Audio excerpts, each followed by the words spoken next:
Hi guys, welcome to Robin Hood Diaries again today. Hope you're well. We'll dive right in. Preview today was my use of marijuana my whole life, or at least as far back as I can remember. So let's just dive in there. This involves both sides of my family. My dad and his side, and my mom and her husband and that side. So I can remember pot as far back as 7. Somebody in the family thought it would be really funny to let me toke on a joint. And so I did. I didn't feel anything that I can remember, but I was 7. Everyone thought it was so amusing. So then my sister's born. And we're like staying in this hippy-dippy house in Topanga, owned by a director that I had worked with on an M&M's campaign, 2 commercials, who was also some friend of my stepmother's. So there's, I don't know where, but there's like roaches or half joints or somewhere up there. I don't buy it at 10. I take like, little roaches and I run up to their like Pottery Hill or wherever, whatever. It's like hidden, or it's on a hill.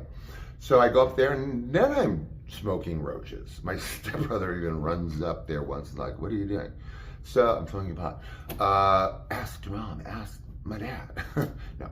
But I do remember then, since then, my dad, moved into a 4-plex in Hollywood. And in that 4-plex, my stepmother was still pregnant at that point. In that 4-plex, I remember distinctly, y'all can sue me if you want, I don't care. What are you gonna get? What are you gonna, like, garnish my Social Security disability?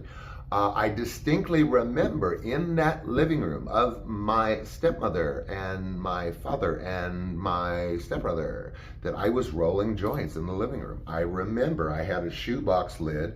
You're supposed to tilt it back then and keep pushing it up so that the seeds roll down. Now we know not to smoke the ones with the seeds because they'll explode in your face.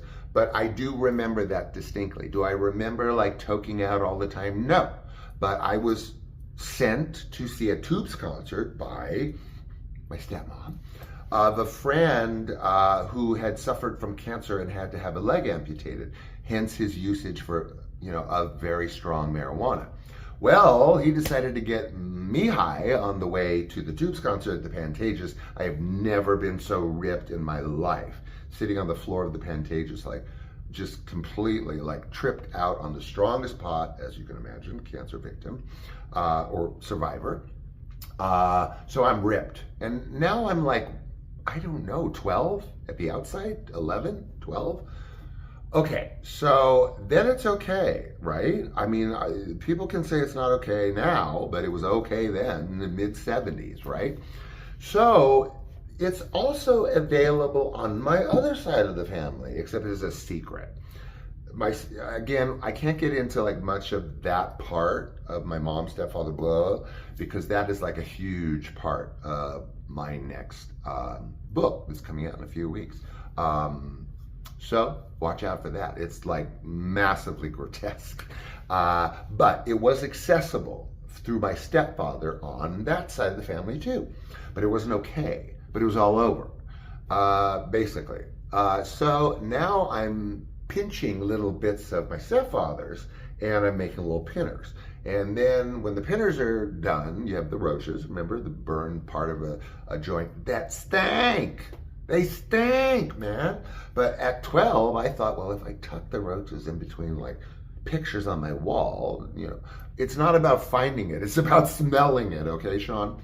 So then it's like, my mother never brings it up. Like when I was sneaking out of the house joyriding, they nailed the door shut on the side of the house. They didn't talk to me about it. They just made it impossible for me to leave, which is not impossible because then I took the levers out of those little teeny like bathroom windows on the side of the house and squeezed out there. But I am pinching these bits of pot. Now, where it really gets weird and funny